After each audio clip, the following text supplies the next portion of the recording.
breaking news from Cairo 7 Eyewitness News. I'm John Nicely. We continue to follow our breaking news of a shooting at North Thurston High School in Lacey this morning. The student that opened fire was tackled by a teacher. We've been getting new information on this story throughout the morning, and we have a crew now live on the ground as Chopper 7 shows you the field there. That's where students and teachers are now being reunited. No one was injured in this shooting, thanks to this teacher, and we have learned that his name is Brady Olson. He is being hailed as the hero. Cairo 7's Joanna Small is there on the ground for us. And Joanna, you've been talking with students. A lot of people milling about.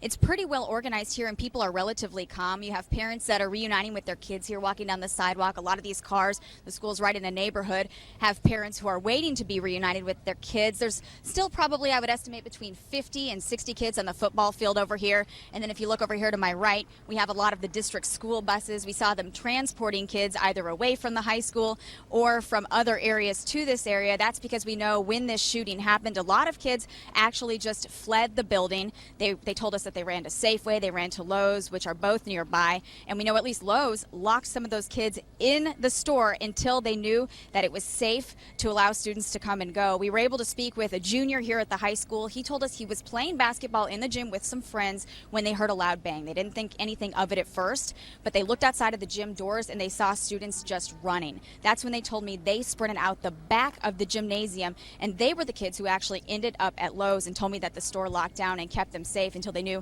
that the situation was okay. Unfortunately, the student we spoke to didn't have his cell phone with him. He wasn't able to contact his parents, so obviously there was some panic, but we know the school district did send out those automated phone calls letting parents know there had been an incident here at the school and that fortunately no one was injured, that shooter was apprehended by Brady Olson, a teacher at the high school, before anyone could be injured, and only one shot was fired into the air, so some very good news to report there. We ran into a middle school student and his parent. There's a middle school right next to the high school. He was on his way to the middle school for testing today when they received that automated phone call, and obviously it was very unsettling. I saw it in the news and my heart just dropped. I don't really feel safe here right now. So your dad came to pick you up? No, he was seeing if there's testing day, like that new SBAC. So, but they're not having testing today, so we're gonna go home.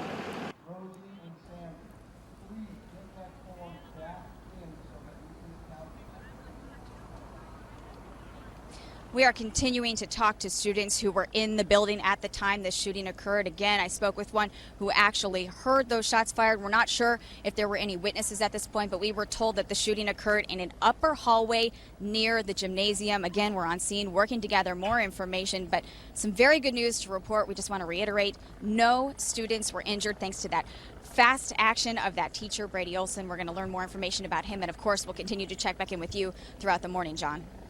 All right, Joanna Small there live on the ground. She's been talking with students, and this is a look from Chopper 7 of what's going on. Again, the football field there is the staging area where the students had been sent.